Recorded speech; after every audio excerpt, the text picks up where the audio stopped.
viewers, welcome to Year-End Program, a chance to look back at 2019's biggest news stories.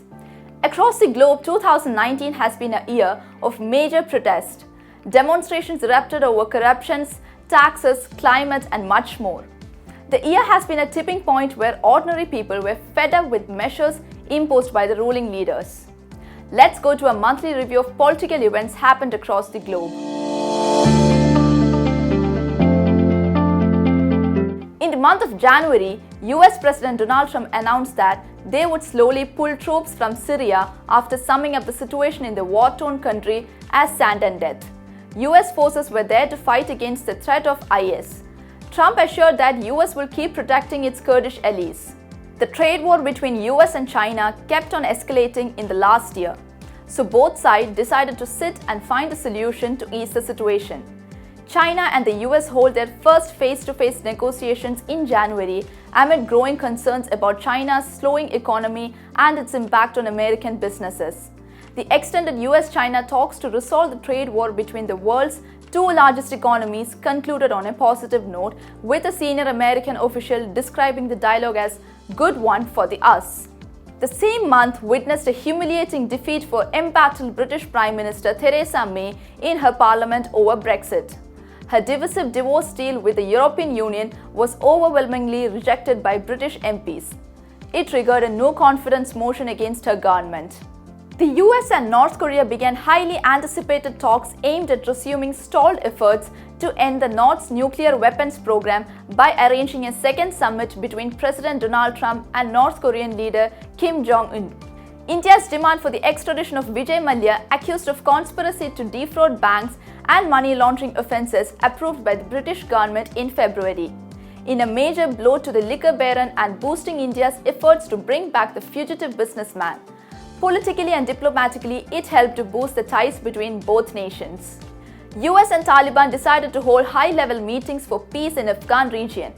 US Special Envoy Zalmay Khalilzad meets with the Taliban's top leader in Doha. Believed to be the highest level engagement between the US and the Taliban since the months-long peace push began. The tension between India and Pakistan began to escalate after Pulwama terror attack. India retaliated heavily.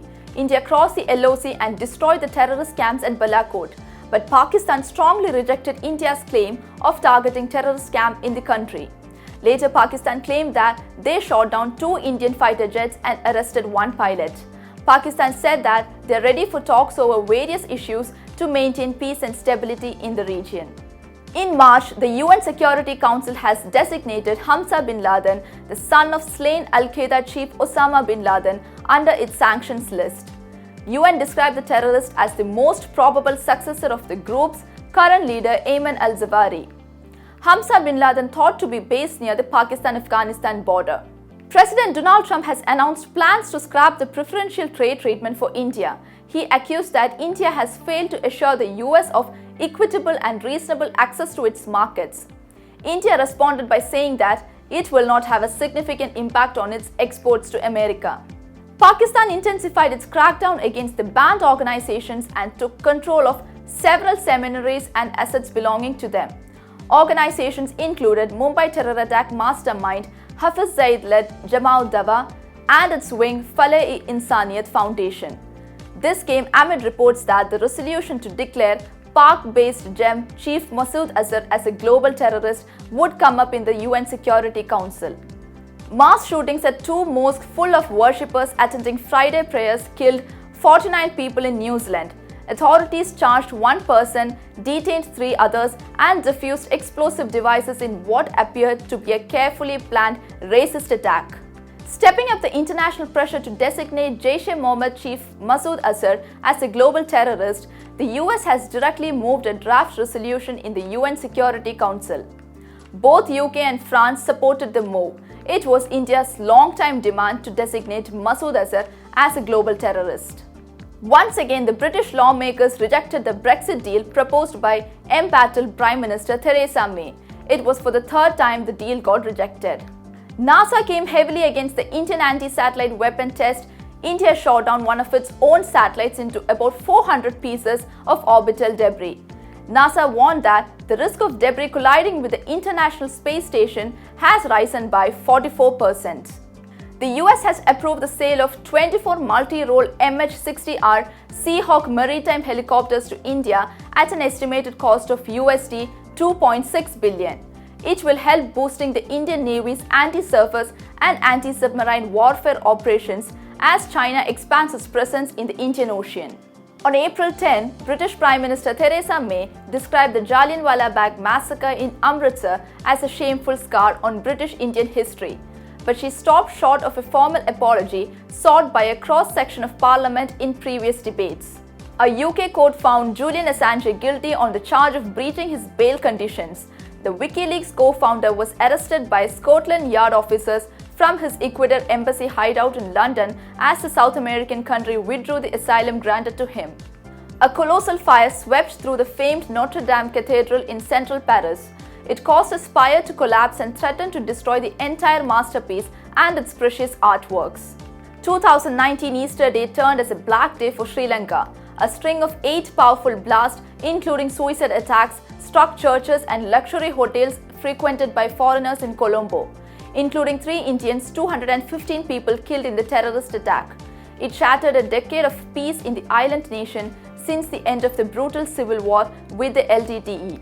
On 1st of May, in a huge diplomatic win for India, the United Nations designated Masood Azhar as a global terrorist. It came after China lifted its hold on a proposal to blacklist the Pakistan-based Jaish-e-Mohammed chief. This came a decade after New Delhi approached the world body for the first time on the issue. Pakistan has issued an official order to freeze the assets of and impose a travel ban on GEM chief Masood Azhar after the UN's declaration. US President Donald Trump ordered a tariff hike on almost all imports from China. It came immediately after the latest round of trade talks between the world's 2 largest economies ended without a deal. Australia's ruling Conservative coalition led by Prime Minister Scott Morrison retained the power after winning most number of seats in the elections. The result defied exit polls which predicted a victory for the opposition Labour Party. Ukrainian Prime Minister Vladimir Gruzman announced his resignation. It came after comedian Vladimir Zelensky was sworn in as country's new president. South African lawmakers re-elected Cyril Ramaphosa as the nation's president 2 weeks after the ruling ANC party returned to power in legislative elections. An emotional British Prime Minister Theresa May announced that she would resign as the Conservative leader on June 7 in the best interest of the country. Her decision came after she failed to win support from party lawmakers for her strategy for Brexit. Austria's Chancellor Sebastian Kurz removed from office by a no-confidence vote over a corruption scandal. The scandal had already brought down his coalition with the far right. He became the first chancellor in the country's post-war history to be removed from office. 9 Muslim ministers holding top positions in the Sri Lankan government resigned. They resigned after allegations that some of them on links to an Islamic extremist group which was blamed for the deadly Easter suicide bombings. China granted commercial licenses to 4 state-owned telecom giants to start rolling out 5G services. It was part of Beijing's determination to be the global leader in setting up superfast wireless networks amid tensions with the US over technology and trade. British Prime Minister Theresa May formally resigned as the leader of the ruling Conservative Party on June 7. She resigned after her failed Brexit efforts. The Trump administration has approved the sale of armed drones to India. US has offered integrated air and missile defense systems aimed at helping the country boost its military capabilities and protect shared security interests in the strategically important Indo-Pacific region. Iran's foreign minister warned the consequences of waging economic war against the Islamic Republic through US sanctions. Iran said that those conducting and supporting it could not expect to remain safe. A UN expert revealed that there is credible evidence linking Saudi Crown Prince Mohammed bin Salman to the murder of journalist Jamal Khashoggi. He called for sanctions on the prince's personal foreign assets. In a major diplomatic win and testament to its global stature, India's candidature for a non-permanent seat at the powerful UN Security Council for a 2-year term has been unanimously endorsed by the 55-member Asia-Pacific grouping, including China and Pakistan. 19 members of the G20 reaffirmed their commitment to the full implementation of the Paris Climate Deal. They agreeing to look into a wide range of clean technologies and approaches. Only US stayed away.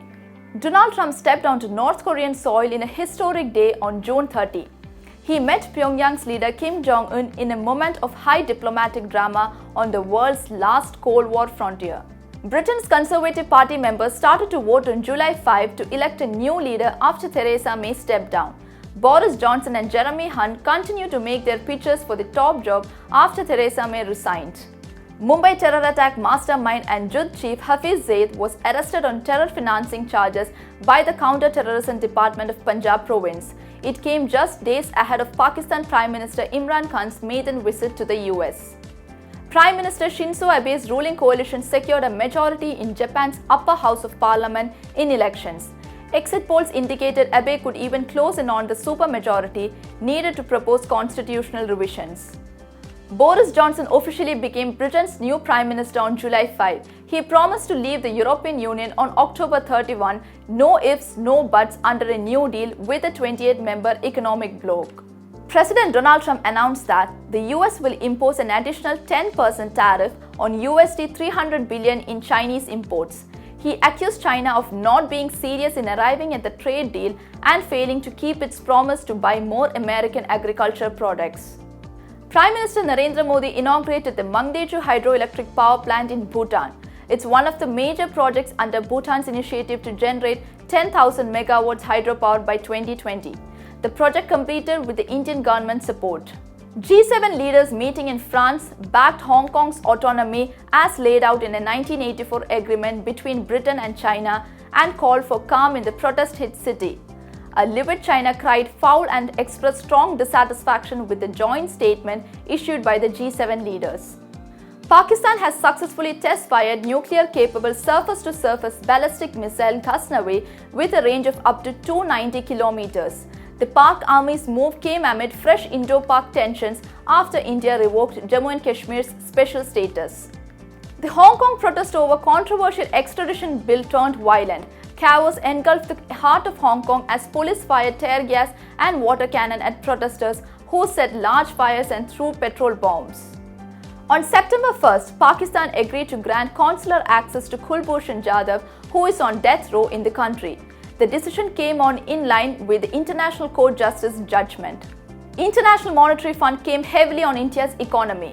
IMF stated that India's economic growth is much weaker than expected. IMF attributed the reasons to corporate and environmental regulatory uncertainty and lingering weaknesses in some non-bank financial companies. US President Donald Trump confirmed that Hamza bin Laden, the son of slain Al-Qaeda chief Osama bin Laden, was killed in an American counter-terrorism operation along the Afghanistan-Pakistan border. Hamza bin Laden was considered as the chief of Al-Qaeda. The International Monetary Fund formally selected Kristalina Georgieva as the chief.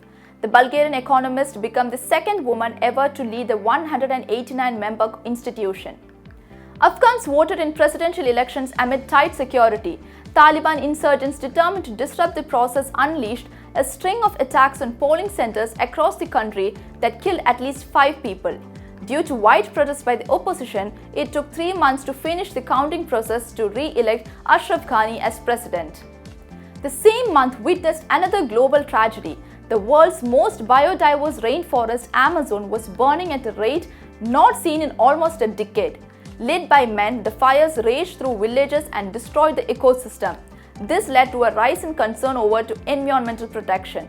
Pakistan's former military ruler Pervez Musharraf set to return to the politics. He decided to reviving his party after remaining inactive for over a year due to his deteriorating health.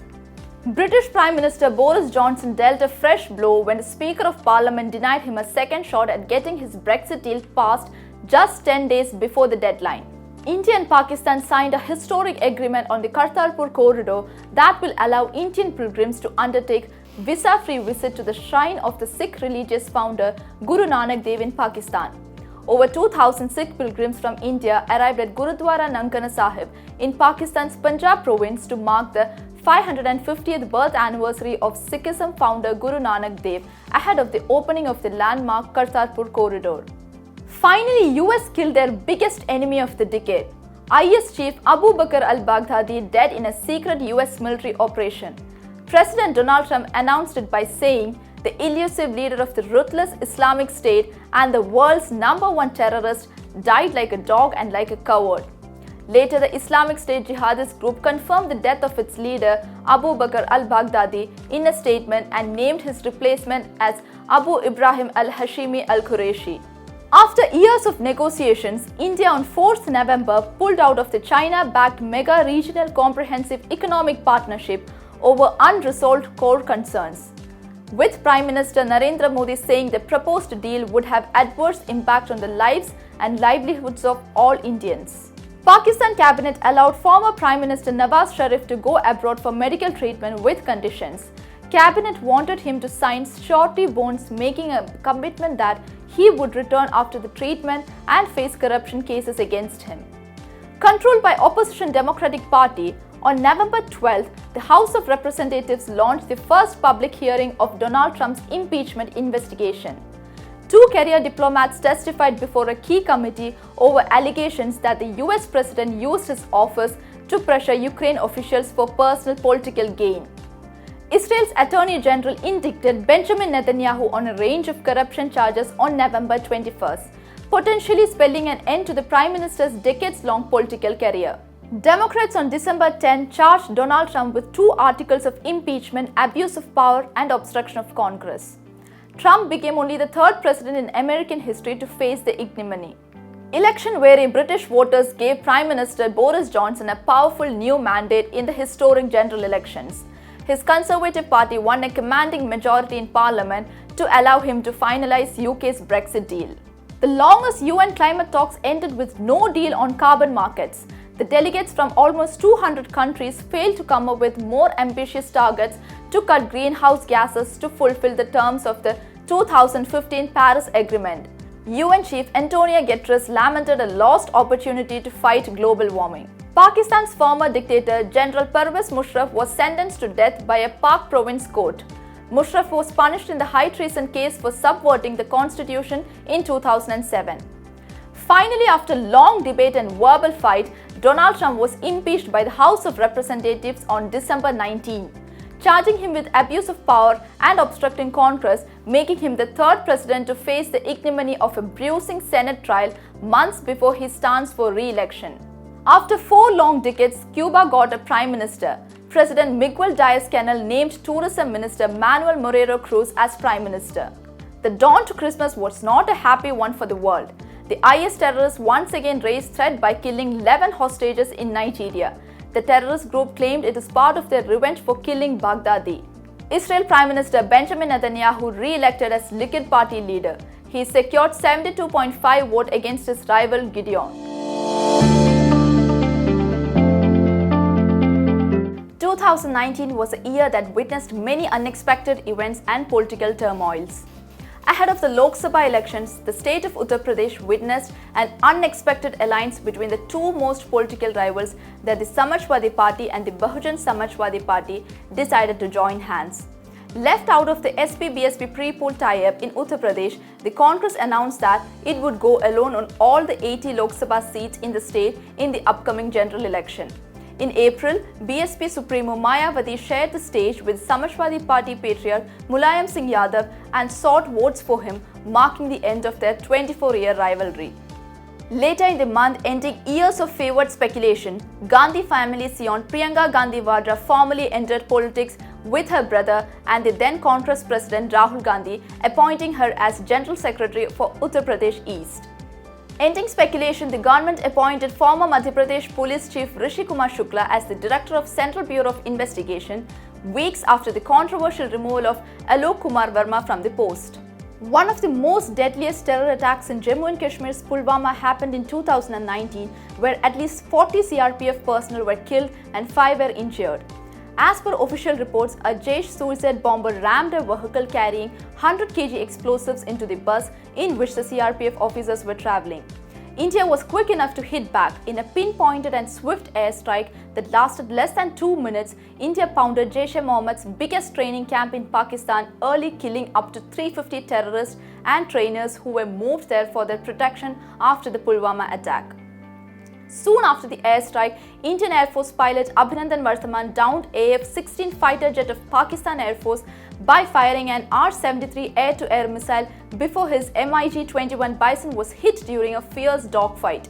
After a suspenseful wait lasting hours, Indian Air Force pilot Abhinandan Vardhaman was finally released and returned home. Country got its first Lokpal anti-corruption ombudsman in March last year. Former Supreme Court Judge Justice Pinaki Chandra Ghosh was took to the charge. In the 2007 Samjhota train blast case, in which 68 people, mostly Pakistanis, were murdered, Swami Asimanand and 3 others' involvement was found and were acquitted. In 2019, India shot down one of its satellites in space with an anti-satellite missile, making it only the 4th country to have used such a weapon. Prime Minister Narendra Modi announced it as a step which India took to demonstrate this complex capability. Allegations of sexual harassment have cropped up against former Chief Justice of India, Ranjan Gogoi, prompting him to convene an urgent extraordinary hearing and assert that the charges by a former Apex Court staffer were unbelievable and part of a conspiracy by some bigger force to deactivate the CJI's office. 2 lawyers' bodies of the Supreme Court disapproved of the manner in which Chief Justice Ranjan Gogoi dealt with the sexual harassment allegations against him, calling it procedural impropriety and violation of procedures. After years of wait, justice was finally served to Bilkis Bano after the Supreme Court directed the Gujarat government to give Rs 50 lakh compensation and a job and accommodation to her on April 23rd. Bilkis Bano was gang raped during the 2002 riots in the state. In 2019, the Tamil Nadu AIADMK had little to cheer electorally as it failed miserably in the Lok Sabha polls. It was the first major exercise faced by the ruling party since the death of its General Secretary and Chief Minister Jayalalitha in 2016. In the ruling saddle since 2011 and not having lost a single election under Jayalalitha's leadership, 2019 spoke a different tale for the AIADMK as it could not repeat its previous performance, this time as a constituent of the BJP-led National Democratic Alliance. The Jagan Mohan Reddy-led YSR Congress party stormed into power in Andhra Pradesh with a landslide win. The crushing defeat of Chandrababu Naidu's TDP in both state assembly and the Lok Sabha changed the political scene in the state. Prime Minister Narendra Modi addressed his first press conference on 17th May 2019 after coming to power in 2014. In the press conference, he asserted that the BJP will come back to power with a full majority but refused to take any questions, citing party discipline. On May 23rd, Prime Minister Narendra Modi led his Bharatiya Janata Party to a supersized victory for a second term in office as his message of nationalism, security, Hindu pride and a new India was wholeheartedly embraced by voters across large swaths of the country. Narendra Modi was appointed Prime Minister on May 25th by President Ramnath Kovind after he was unanimously elected NDA Parliamentary Party leader at a meeting in which he asked its party members to work without discrimination, stressing on the need to win over the trust of minorities. Soon after the BJP came to power for the second term, Rahul Gandhi took the decision to resign from party chief position on May 28th. The crisis in the Congress showed no signs of easing as Mr. Gandhi stuck to the decision. After the Lok Sabha debacle, he remained staying away from meeting party leaders, except a few including his mother and UPA chairperson Sonia Gandhi and sister Priyanka Gandhi Vadra. Later in June, former Union Minister J.P. Nadda was appointed as BJP's working president during the party's parliamentary board meeting. Amit Shah will continue as the national president till organizational election held. In a strategically significant move, the government took the decision to fast-track integration of BrahMos supersonic cruise missiles into over 40 Sukhoi fighter jets under a closely guarded project. Adhir Ranjan Chaudhary, a 5-time parliamentarian from Bengal, was appointed as the leader of the Congress in the Lok Sabha. On July 3rd, in more trouble for the crisis-hit Congress, Rahul Gandhi tweeted his 1-month-old resignation letter. The spate of resignations within the Congress continued, with Rahul Gandhi loyalists Jyotiraditya Scindia and Milind Dura resigning their post in the party. Congress leader and former cricketer Navjot Singh Sidhu resigned from Punjab Ministry after his difference of opinion with Chief Minister Amarendra Singh. On July 22nd, India successfully launched its second moon mission Chandrayaan-2 from its most powerful rocket with a plan to land the rover on September 7 in the unexplored lunar South Pole, exactly a week after the liftoff was aborted due to a technical snag. BJP formed their government in Karnataka after months-long political crisis. JDS-Congress coalition government lost majority in the Sabha after Speaker disqualified 17 rebel MLAs. B.S. Yediyurappa sworn in as the Chief Minister of the state for a fourth time. On August 21st, former Finance Minister P. Chidambaram was arrested by the CBI in connection with INX media corruption case after dramatic developments with the agency sleuths scaling walls to gain access to the bungalow in the high-end Jorbagh locality. The updated final NRC, which validates bona fide Indian citizens of Assam, was released on August 31st. As per new NRC list, the citizenship claims of over 19 lakh applicants were void. For the first time since Pakistan detained Kulbhushan Jadhav in 2016, a top Indian diplomat met him on September 2nd for 2 hours. The diplomat reported that he appeared to be under extreme pressure to parrot a false narrative to bolster Islamabad's untenable claims in his case. India's bold bid to become only the fourth country to achieve a soft landing on the moon ended in a huge disappointment on September 7. The contact with Chandrayaan-2's landing module was abruptly lost seconds before it was to descend the final 2.1 km and touch down on the lunar surface. In October, the BJP's Maharashtra unit proposed Bharat Ratna for Hindutva ideologue V.D. Savarkar as part of party's election manifesto. It evoked criticism from the opposition. The BJP Shiv Sena alliance emerged as the front runner for the government formation in Maharashtra, albeit with a reduced majority. It was a hung assembly in Haryana where the BJP emerged as the single largest party and the JJP chief Dushyant Chautala, an independent, supported BJP to form the government. On November 8, the government has withdrawn the Special Protection Group cover of Congress President Sonia Gandhi and her children Rahul and Priyanka.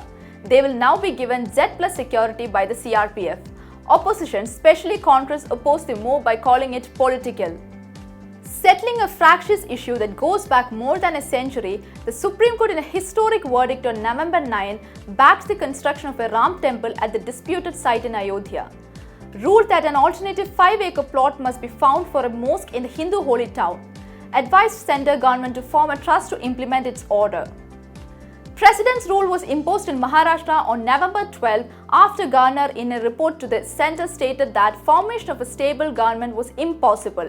His report came when non-BJP parties were holding discussions for an alliance.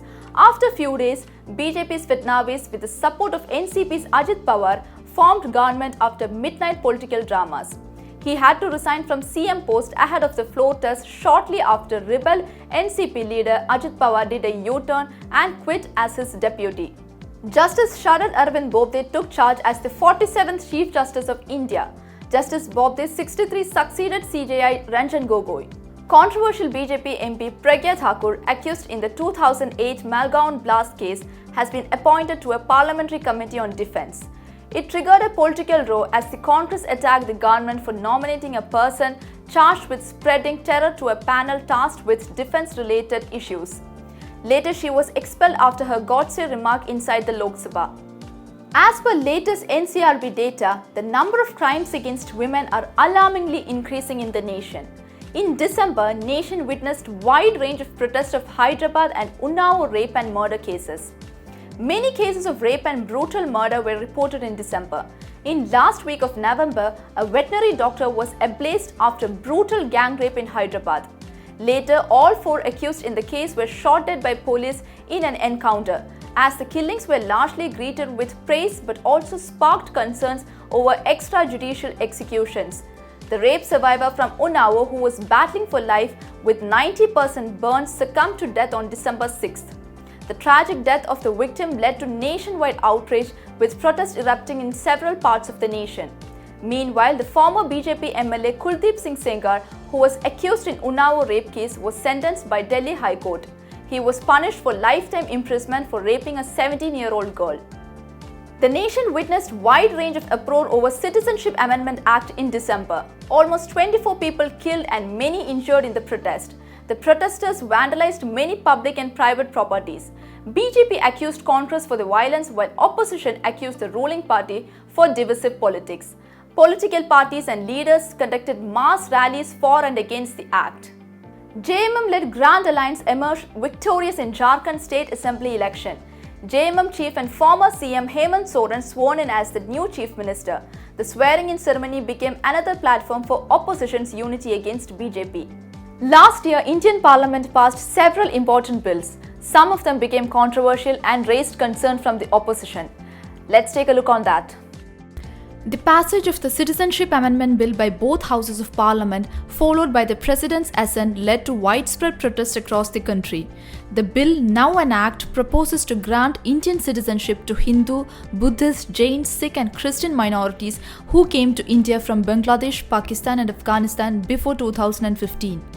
On August 5, 2019, Home Minister Amit Shah introduced the Jammu and Kashmir Reorganisation Bill and announced the abrogation of Article 370. This took away the special status previously accorded to the state of Jammu and Kashmir, autonomy over creating laws and not enforcing many created by the central government. The Jammu and Kashmir Reorganisation Bill, once passed by both houses of Parliament, paved the way for splitting Jammu and Kashmir into two union territories. J&K with its own legislative assembly like Delhi and Ladakh without one like Chandigarh. Major win for Muslim women. Parliament passed the Triple Talaq Bill criminalizing instant divorce. The practice of instant divorce by Muslim men is now punishable with a jail term of up to 3 years. The government was able to get the bill to be passed by both houses of Parliament as it had the numbers and the abstinence of the Bahujan Samaj Party and the Samajwadi Party from voting made it easier. Parliament approved the Unlawful Activities Prevention Amendment Bill, which gives the power to the centre and states to declare any individual as a terrorist and confiscate their property. The bill, moved by Home Minister Amit Shah, was passed by both houses. The Congress party supported the bill by walking out before the vote, making it easy for the ruling Bharatiya Janata Party. The left parties and the Trinamool Congress called it a draconian move and opposed it. Shah said the bill would send a strong message that India was united in its fight against terrorism. The bill provides a 4-level scrutiny to keep violation of human rights in check. Parliament passed the Motor Vehicle Amendment Bill 2019, which aims to make road transport safer and increase the penalty on traffic rule violators. It was not well received by all citizens as there was a sudden multifold increase in penalty for same violations. The law has provisions to facilitate people in dealing with transport department officials and curb corruption. In the year 2019, many prominent political personalities, both at national and international level, had passed away. On January 29, George Fernandez, a lifelong socialist despite his political adventurism that included cabinet posts in two ideological opposite governments where he ousted Coca-Cola in 1977 and oversaw the Kargil War in 1999, passed away. He was 88. Goa Chief Minister Manohar Parrikar, a former defence minister who had been battling pancreatic cancer for over a year, died at his private residence on March 17. He was 63. On July 20, three-time Delhi Chief Minister and Congress stalwart Sheila Dikshit, who gave the national capital its modern look, passed away at a private hospital after suffering cardiac arrest. Sushma Swaraj, former External Affairs Minister and veteran BJP leader, died on August 6 after cardiac arrest. She was 67 and she was the second woman to hold the office after Indira Gandhi. Few days after Sushma Swaraj's demise, Arun Jaitley, who as Finance Minister ushered in India's biggest tax reforms, died at the AIIMS on August 24 after battling multiple health issues. On September 6, Robert Mugabe, the former guerrilla hero turned Redspo of Zimbabwe, passed away. He ruled the country for long 37 years until the military forced him out of power. Eminent jurist and former Union Minister Ram Jethmalani, who defended the accused in some of the most difficult and high-profile cases, including the assassinations of Indira Gandhi and Rajiv Gandhi, passed away on September 8 at the age of 95. Former Chief Election Commissioner T.N. Seshan, who ruthlessly enforced the Model Code of Conduct and led the game-changing electoral reforms in the 1990s, died on November 10 following a cardiac arrest. He was 86. 2019 will be remembered as the year people pushed for equality, justice and autonomy with new ferocity. In the year 2020 also, hopefully much more political events are awaiting, including the US presidential election. Let's keep a watch on that. Thanks for watching Redspo News.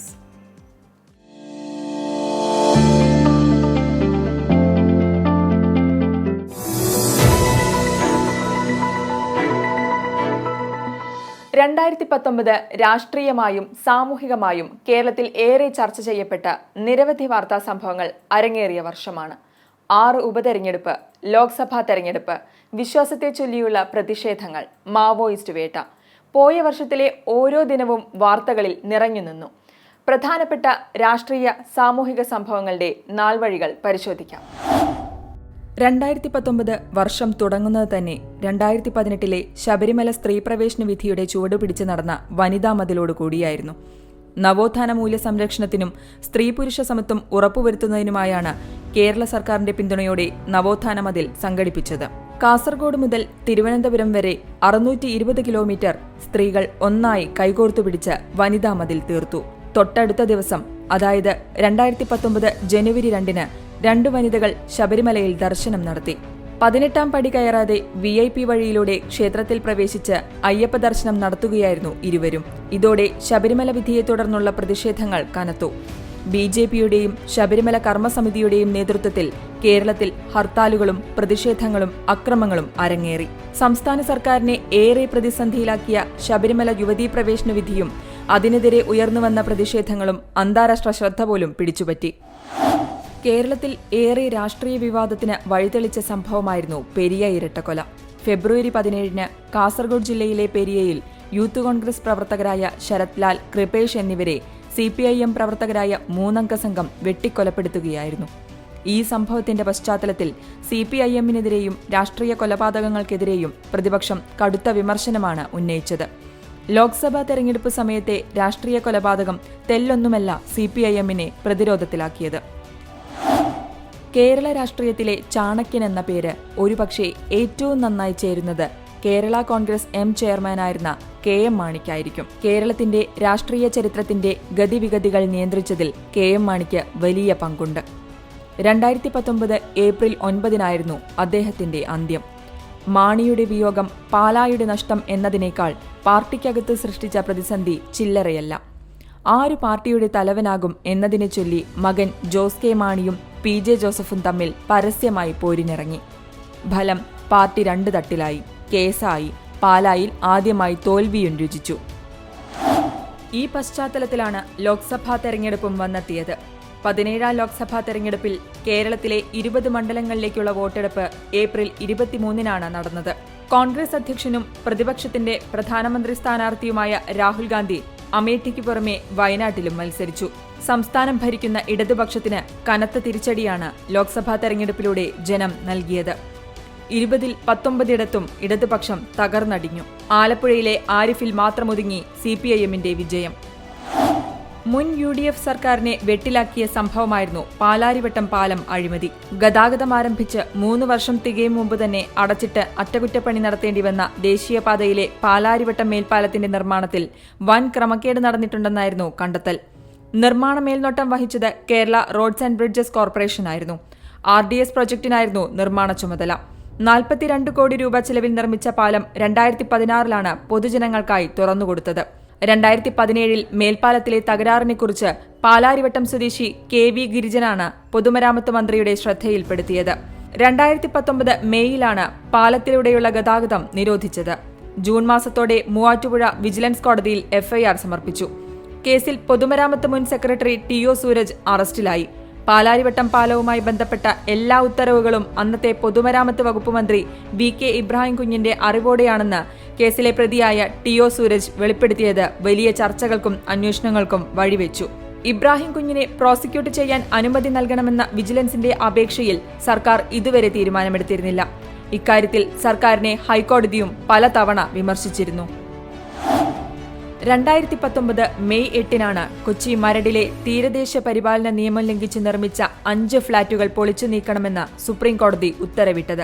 350ഓളം കുടുംബങ്ങൾ താമസിക്കുന്ന ശരാശരി 50 മീറ്ററോളം ഉയരമുള്ള 4 കെട്ടിടങ്ങളാണ് പൊളിക്കാൻ നിർദ്ദേശിച്ചത്. ഏറെ നാൾ നീണ്ടുനിന്ന നിയമപോരാട്ടത്തിനൊടുവിലാണ് കായൽ കയ്യേറിയും നികത്തിയും നിർമ്മിച്ച ഫ്ളാറ്റ് സമുച്ചയങ്ങൾ പൊളിച്ചുമാറ്റാൻ ജസ്റ്റിസ് അശോക് ഭൂഷന്റെ നേതൃത്വത്തിലുള്ള ബെഞ്ച് വിധി പുറപ്പെടുവിച്ചത്. കേരള തീരദേശ പരിപാലന അതോറിറ്റിയാണ് CRZ നിയമം ലംഘിച്ച് നിർമ്മിച്ച കെട്ടിടങ്ങൾക്കെതിരെ കോടതിയെ സമീപിച്ചത്. കോടതി നിയോഗിച്ച അന്വേഷണ സമിതിയുടെ കണ്ടെത്തലുകളുടെ അടിസ്ഥാനത്തിലായിരുന്നു സുപ്രീം കോടതിയുടെ സുപ്രധാന വിധി. പുനഃപരിശോധനാ ഹർജികളും തിരുത്തൽ ഹർജികളുമെല്ലാം പലകുറി തള്ളിയ കോടതി ഫ്ളാറ്റ് ഉടമകൾക്ക് നഷ്ടപരിഹാരം നൽകാനും പിന്നീട് ഉത്തരവിട്ടു. ഒടുവിൽ കെട്ടിടം പൊളിക്കാനുള്ള നടപടികൾ ആരംഭിച്ചു. ഈ വർഷം ആദ്യം തന്നെ 5 ഫ്ളാറ്റുകൾ പൊളിച്ചുമാറ്റും.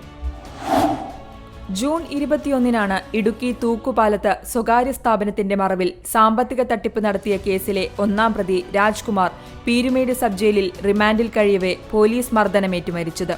ജൂൺ 16-നാണ് രാജ്കുമാറിന്റെ അറസ്റ്റ് രേഖപ്പെടുത്തിയതും കോടതി റിമാൻഡ് ചെയ്തതും. അറസ്റ്റ് രേഖപ്പെടുത്തുന്നതിന് മുൻപ് പോലീസ് കസ്റ്റഡിയിലിരിക്കെ രാജ്കുമാർ ക്രൂരമർദ്ദനത്തിന് ഇരയായതായി കണ്ടെത്തി. ആന്തരിക മുറിവുകളെ തുടർന്നുണ്ടായ ന്യൂമോണിയയാണ് മരണകാരണമെന്നും പോസ്റ്റ്മോർട്ടം റിപ്പോർട്ട് വ്യക്തമാക്കി. സംഭവത്തിൽ നെടുങ്കണ്ടം SI ഉൾപ്പെടെ 8 പോലീസ് ഉദ്യോഗസ്ഥരെ അന്വേഷണ വിധേയമായി സസ്പെൻഡ് ചെയ്തു. 9 പേരെ സ്ഥലം മാറ്റി. തിരുവനന്തപുരം യൂണിവേഴ്സിറ്റി ക്യാമ്പസിൽ നടന്ന കത്തിക്കുത്ത് വിദ്യാർത്ഥി രാഷ്ട്രീയത്തിന് കടക്കൽ തന്നെ കത്തിവെക്കുന്നതായി പലരും ചിത്രീകരിച്ചു. ഇടത് വിദ്യാർത്ഥി സംഘടനയായ SFIയെ സംഭവം പ്രതിക്കൂട്ടിലാക്കി. യൂണിവേഴ്സിറ്റി കോളേജിൽ 3-ാം വർഷ ബിരുദ വിദ്യാർത്ഥി അഖിലിനെ SFI പ്രവർത്തകർ കുത്തിപ്പരിക്കേൽപ്പിച്ചതായിരുന്നു സംഭവം. പ്രതിപക്ഷം ഒന്നടങ്കം CPIM-നെതിരെ തിരിഞ്ഞു. കോളേജ് മാറ്റിസ്ഥാപിക്കണമെന്നതടക്കം പ്രതിപക്ഷ ജനപ്രതിനിധികൾ ആവശ്യപ്പെട്ടു. പിന്നാലെ പ്രതികൾക്കെതിരെ ഉത്തരക്കടലാസ് തട്ടിപ്പും ജോലി തട്ടിപ്പുമെല്ലാം നടത്തിയെന്ന പരാതികളും ഉയർന്നു. കേസിലെ 1-ാം പ്രതി ശിവരഞ്ജിത്ത്, 2-ാം പ്രതി നസീം എന്നിവർ PSC റാങ്ക് പട്ടികയിൽ വന്നതിൽ ക്രമക്കേടുണ്ടെന്നായിരുന്നു ആരോപണം. ശിവരഞ്ജിത്തിന് സിവിൽ പോലീസ് ഓഫീസർ പരീക്ഷയിൽ 1-ാം റാങ്കും 2-ാം പ്രതി നസീമിന് 28-ാം റാങ്കുമാണ് ലഭിച്ചത്. PSC പരീക്ഷാ ഹാളിൽ സ്മാർട്ട് വാച്ചുകൾ ഉപയോഗിച്ചാണ് ഉത്തരങ്ങൾ കോപ്പിയടിച്ചതെന്ന് പ്രതികൾ ക്രൈംബ്രാഞ്ചിന് മൊഴി നൽകി. PSC ക്രമക്കേടിന്റെ പശ്ചാത്തലത്തിൽ സമീപകാലത്ത് PSC നടത്തിയ എല്ലാ നിയമനങ്ങളും അന്വേഷിക്കാൻ സംസ്ഥാന സർക്കാരിന് ഹൈക്കോടതി നിർദ്ദേശം നൽകി. യൂണിവേഴ്സിറ്റി കോളേജിലെ പ്രശ്നങ്ങളുടെ പശ്ചാത്തലത്തിൽ വലിയ വിമർശനങ്ങളാണ് SFIക്ക് നേരിടേണ്ടി വന്നത്. എന്നാൽ എല്ലാ വിമർശനങ്ങളുടെയും വാമൂടിക്കെട്ടി കേരളത്തിലെ ക്യാമ്പസുകളിൽ നടന്ന യൂണിയൻ തെരഞ്ഞെടുപ്പിൽ SFI മിന്നുന്ന വിജയം നേടി. തിരുവനന്തപുരത്ത് മാധ്യമപ്രവർത്തകനായ KM ബഷീറിന്റെ മരണവും പോയ വർഷം വലിയ വിവാദമായി. രാത്രിയിൽ ജോലി സംബന്ധമായ യാത്ര കഴിഞ്ഞ് ബൈക്കിൽ മടങ്ങുകയായിരുന്ന ബഷീറിനെ അമിത വേഗതയിലെത്തിയ കാർ ഇടിച്ചു തെറിപ്പിച്ചത് ഓഗസ്റ്റ് 3-നായിരുന്നു. കാർ ഓടിച്ചിരുന്നത് IAS ഉദ്യോഗസ്ഥനായ ശ്രീറാം വെങ്കിട്ടരാമനും. സംഭവത്തെ വിവാദമാക്കിയത് വാഹനമോടിച്ചിരുന്ന ഡ്രൈവറെ വൈദ്യപരിശോധനയ്ക്ക് വിധേയനാക്കാതെ മറ്റൊരാളെ പകരം പ്രതിഷ്ഠിക്കാൻ പോലീസ് നടത്തിയ ശ്രമങ്ങളായിരുന്നു. ശ്രീറാമിനൊപ്പം കാറിൽ സഞ്ചരിച്ചിരുന്ന യുവതിയെ പ്രതിയാക്കി കേസ് ഒതുക്കാനായിരുന്നു നീക്കം. സർക്കാർ ആശുപത്രിക്ക് പകരം സ്വകാര്യ ആശുപത്രിയിൽ ചികിത്സ തേടിയ ശ്രീറാമിന്റെ രക്തപരിശോധന നടത്തിയത് 9 മണിക്കൂറുകൾക്ക് ശേഷമായിരുന്നു.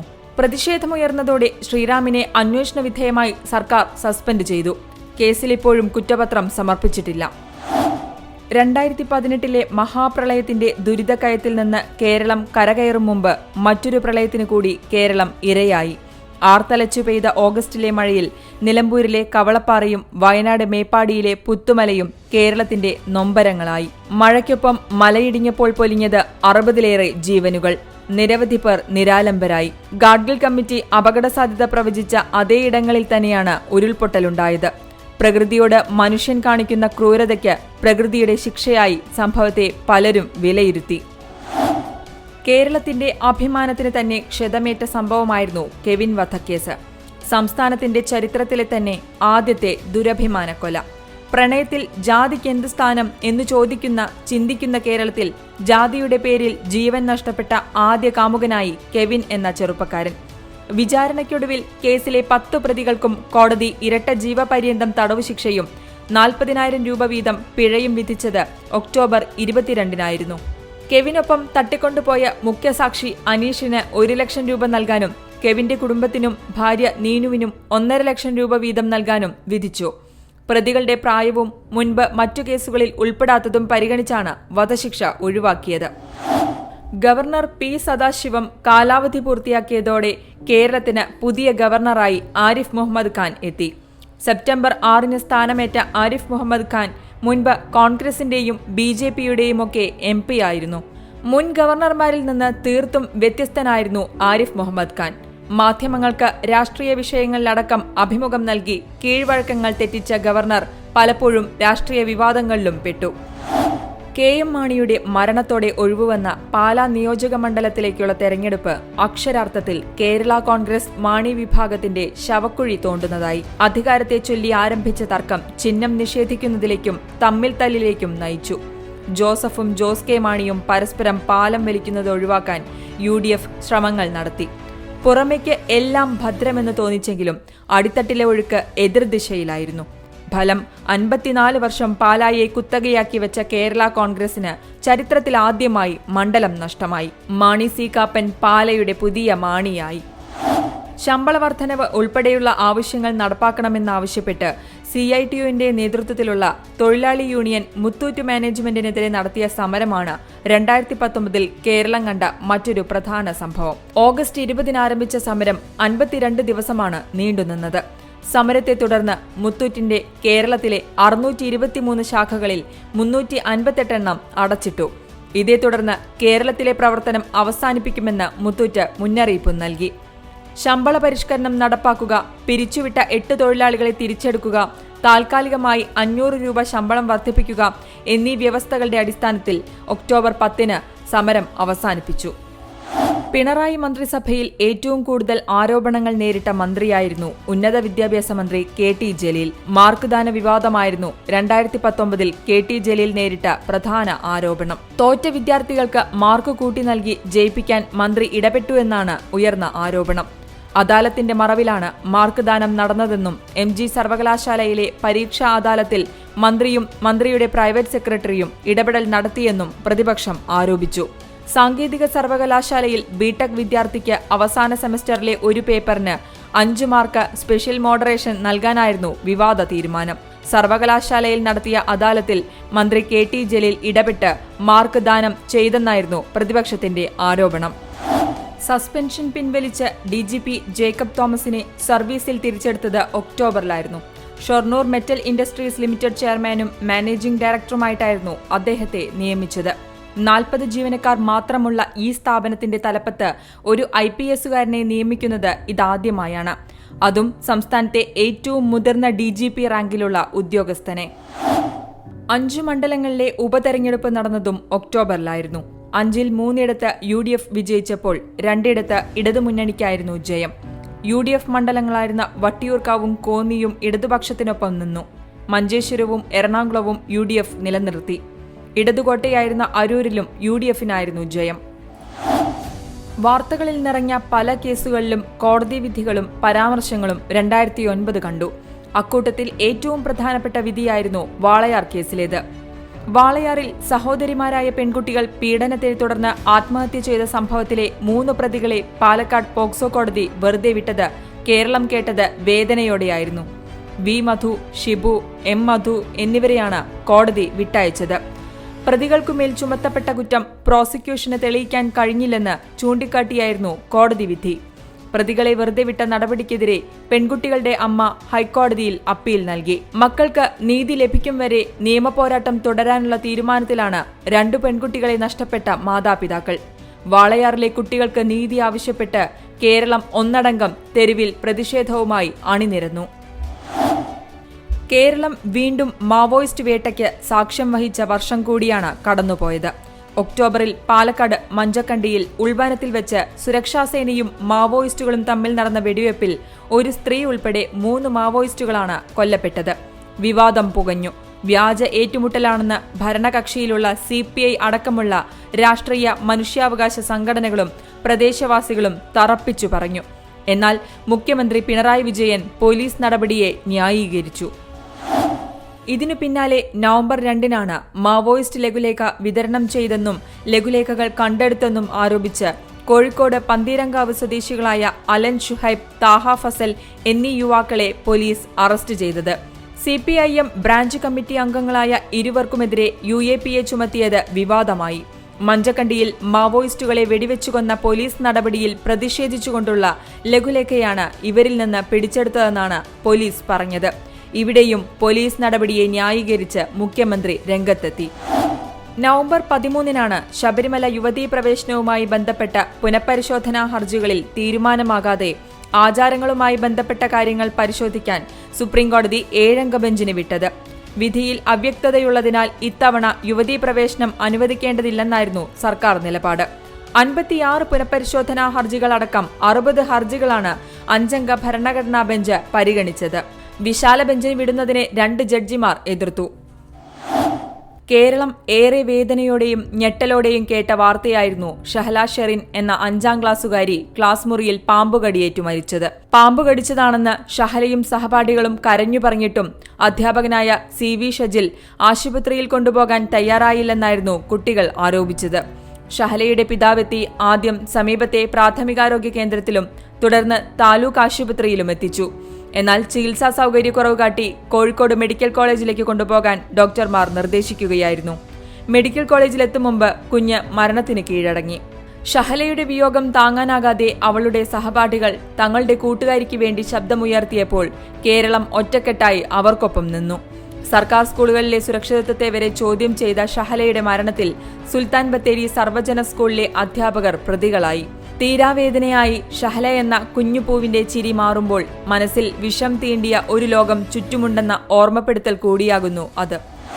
KSRTCയിലെ താൽക്കാലിക ജീവനക്കാരെ പിരിച്ചുവിടാനുള്ള ഹൈക്കോടതി ഉത്തരവ് സർക്കാർ നടപ്പാക്കുമ്പോൾ ജോലി നഷ്ടമായത് 3872 ജീവനക്കാർക്കാണ്. 10 വർഷത്തിൽ താഴെ മാത്രം സർവീസുള്ള എംപാനൽ ജീവനക്കാരെ പിരിച്ചുവിടണമെന്നായിരുന്നു ഹൈക്കോടതി ഉത്തരവ്. 100-ലധികം സർവീസുകളാണ് പിരിച്ചുവിടലിനെ തുടർന്ന് തടസ്സപ്പെട്ടത്. PSC പട്ടികയിൽ ഉൾപ്പെട്ട ഉദ്യോഗാർത്ഥികൾ നൽകിയ ഹർജിയിലായിരുന്നു കോടതി വിധി. അതേസമയം CITU, INTUC ഉൾപ്പെട്ട TDF, AITUC സംഘടനകൾ 1 മാസത്തോളം സെക്രട്ടേറിയറ്റിനു മുന്നിൽ നടത്തിവന്ന സമരം ഡിസംബർ 28-ന് മന്ത്രി നൽകിയ ഉറപ്പിന്റെ അടിസ്ഥാനത്തിൽ അവസാനിപ്പിച്ചു. കേരളത്തിന്റെ സ്വന്തം ബാങ്ക് യാഥാർത്ഥ്യമായ വർഷമായിരുന്നു 2019. കേരളത്തിലെ ഏറ്റവും വലിയ ധനകാര്യ സ്ഥാപനമായി കേരള ബാങ്ക് മാറുമെന്നാണ് ഡിസംബർ 6-ന് കേരള ബാങ്ക് ഉദ്ഘാടനം നിർവഹിച്ചുകൊണ്ട് മുഖ്യമന്ത്രി പിണറായി വിജയൻ പറഞ്ഞത്. 2018-ലായിരുന്നു 13 ജില്ലാ സഹകരണ ബാങ്കുകളെ ലയിപ്പിച്ച് കേരള ബാങ്ക് രൂപീകരിക്കാൻ റിസർവ് ബാങ്ക് അനുമതി നൽകിയത്. എന്നാൽ ഇതിനെതിരെ മലപ്പുറം ബാങ്കും ചില പ്രാഥമിക സഹകരണ സംഘങ്ങളും ഹൈക്കോടതിയെ സമീപിച്ചു. കേസുകൾ കോടതി തള്ളിയതോടെയാണ് ബാങ്ക് രൂപീകരിച്ച് സർക്കാർ ഉത്തരവിറക്കിയത്. 2019-ന്റെ അവസാനത്തിൽ രാജ്യം പൗരത്വ ഭേദഗതി നിയമത്തിനെതിരെ പ്രതിഷേധിച്ചപ്പോൾ കേരളവും പ്രതിഷേധങ്ങളുടെ ഭാഗമായി. ഡിസംബർ 16-ന് സംസ്ഥാനത്തെ ഭരണ പ്രതിപക്ഷ പാർട്ടികൾ തിരുവനന്തപുരത്ത് ഒന്നിച്ച് സത്യാഗ്രഹ സമരം നടത്തി. പൗരത്വ ഭേദഗതി നിയമം കേരളത്തിൽ നടപ്പാക്കില്ലെന്ന് മുഖ്യമന്ത്രി പിണറായി വിജയൻ പറഞ്ഞു. ഡൽഹി ജാമിയ മിലിയ സർവകലാശാലയിലെ പോലീസ് നടപടിയിൽ പ്രതിഷേധിച്ച് സംസ്ഥാനത്തിന്റെ വിവിധ ഭാഗങ്ങളിൽ ട്രെയിനുകൾ തടഞ്ഞു. ഡിസംബർ 17-ന് സംയുക്ത സമിതിയുടെ നേതൃത്വത്തിൽ ഹർത്താൽ നടത്തി. വിവാദങ്ങളിലൂടെ എന്നും വാർത്തകളിൽ നിറഞ്ഞുനിന്ന തോമസ് ചാണ്ടി 2019 ഡിസംബർ 20-നാണ് വിടവാങ്ങിയത്. പിണറായി മന്ത്രിസഭയിൽ ഗതാഗത വകുപ്പ് മന്ത്രിയായെങ്കിലും കായൽ കയ്യേറ്റ വിവാദത്തെ തുടർന്ന് രാജിവെക്കേണ്ടി വന്നിരുന്നു. കുട്ടനാട് MLA ആയിരുന്ന തോമസ് ചാണ്ടി അർബുദരോഗത്തെ തുടർന്ന് ചികിത്സയിലിരിക്കെയാണ് മരിച്ചത്. തോമസ് ചാണ്ടി പ്രവാസ ജീവിതത്തോട് വിട പറഞ്ഞാണ് രാഷ്ട്രീയ ലോകത്തേക്ക് പ്രവേശിച്ചത്. തോമസ് ചാണ്ടിയുടെ വിയോഗത്തോടെ പുതിയ NCP അധ്യക്ഷനെ ചൊല്ലി പാർട്ടിക്കകത്ത് പോര് തുടങ്ങിക്കഴിഞ്ഞു. ഒപ്പം തന്നെ കുട്ടനാട് ഉപതെരഞ്ഞെടുപ്പിനെ ചൊല്ലി UDF-ൽ കേരള കോൺഗ്രസ് എമ്മിലും തർക്കം രൂക്ഷമായിരിക്കുകയാണ്. പൗരത്വ നിയമ ഭേദഗതിക്കെതിരെ ഭരണ പ്രതിപക്ഷ സംയുക്ത സമരത്തിന് പിന്നാലെ ഭേദഗതി റദ്ദാക്കണമെന്നാവശ്യപ്പെട്ടുള്ള പ്രമേയം വർഷത്തിന്റെ അവസാന ദിവസം കേരള നിയമസഭ പാസാക്കി. ചട്ടം 118 പ്രകാരം മുഖ്യമന്ത്രി പിണറായി വിജയനാണ് പ്രത്യേക സഭാ സമ്മേളനത്തിൽ പ്രമേയം അവതരിപ്പിച്ചത്. നിയമം മതാടിസ്ഥാനത്തിലുള്ള വിവേചനത്തിന് ഇടയാക്കുമെന്നും മതനിരപേക്ഷത തകർക്കുമെന്നും മുഖ്യമന്ത്രി സഭയിൽ അവതരിപ്പിച്ച പ്രമേയത്തിൽ വ്യക്തമാക്കി. BJPയുടെ ഏക അംഗമായ O രാജഗോപാൽ ഒഴികെ ഭരണ പ്രതിപക്ഷ അംഗങ്ങൾ ഒറ്റക്കെട്ടായി പ്രമേയത്തെ പിന്തുണച്ചു. ആംഗ്ലോ ഇന്ത്യൻ പ്രാതിനിധ്യം അവസാനിപ്പിച്ചതിനെതിരെയും സഭ പ്രമേയം പാസാക്കി. ലോക്സഭയിലും നിയമസഭകളിലും പട്ടികജാതി പട്ടികവർഗ സംവരണം 10 വർഷം നീട്ടാനുള്ള ഭരണഘടനാ ഭേദഗതി നിയമത്തിനും സഭ അംഗീകാരം നൽകി. 2019-ലെ രാഷ്ട്രീയവും സാമൂഹികവുമായ സംഭവങ്ങളുടെ തുടർചലനങ്ങൾ 2020-ലും ഉണ്ടാകും. തദ്ദേശ സ്വയംഭരണ തെരഞ്ഞെടുപ്പിനും കുട്ടനാട്ടെ ഉപതെരഞ്ഞെടുപ്പിനും 2020 സാക്ഷ്യം വഹിക്കും. 2021-ൽ നടക്കാനിരിക്കുന്ന നിയമസഭാ തെരഞ്ഞെടുപ്പ് മുന്നിൽ കണ്ടുകൊണ്ടുള്ള രാഷ്ട്രീയ നീക്കങ്ങൾക്കും വരും ദിനങ്ങളിൽ കേരളം വേദിയാകും.